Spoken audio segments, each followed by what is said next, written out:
Fridge లో చూస్తే capsicum తప్ప ఏం లేవు. ప్రతి గురువారం మా అక్కోళ్ళ ఇంటి దగ్గర జరిగే సంతలో కూరగాయలు తెస్తాను, కానీ బుధవారానికల్లా అయిపోతాయి. ఎందుకంటే నేను ఇలా పిల్లల కోసం స్నాక్స్ అవి ఎక్కువగా చేస్తుంటాను కాబట్టి ఆ బుధవారం రోజు ఫ్రిడ్జ్ లో ఏది మిగిలి ఉంటే దాంతోనే స్నాక్స్ చేసేస్తాను. అయితే క్యాప్సికం మాత్రమే ఉంది. అయితే పిల్లలకి క్యాప్సికం పెద్దగా ఇష్టం ఉండదు కదా, అది క్యాప్సికం అని వాళ్ళకి అర్థం కాకుండా ఏదోలాగా మేనేజ్ చేయాలని చెప్పేసి నేను ఇవాళ ఈ రెసిపీ చేశాను. మా పిల్లలకి అరటికాయ బజ్జీలు అంటే ఎక్కువ ఇష్టము. నెల్లూరులో ఉన్నప్పుడు వీధి వీధికి ఒక బండి ఉంటుంది, అరటికాయ బజ్జీల బండి. దాన్ని మధ్యలో కట్ చేసి ఆనియన్స్ పెట్టిస్తారు కదా, అవంటే చాలా ఇష్టం అనమాట.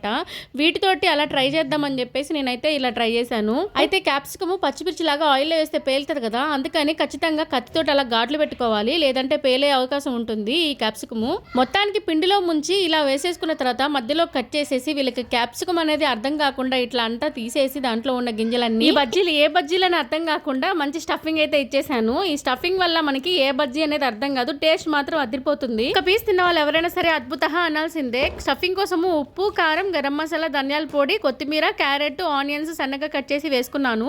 దానిపైన కాస్త నిమ్మకాయ పిండామంటే టేస్ట్ సూపర్ ఉంటుంది. అందరికీ ముందు పెట్టి లాస్ట్ లో తినే మనము ఇలాంటి ఫేవరెట్ ఐటమ్స్ చేసుకున్నప్పుడు మాత్రం ఎంతో కొంత వండేటప్పుడే నోట్లో వేసేస్తాం కదా, అలా చేసి ఇలా తయారవుతాం మనము. మళ్ళీ ఎలా సన్నబడాలా అని రీసెర్చ్లు చేసేస్తాము.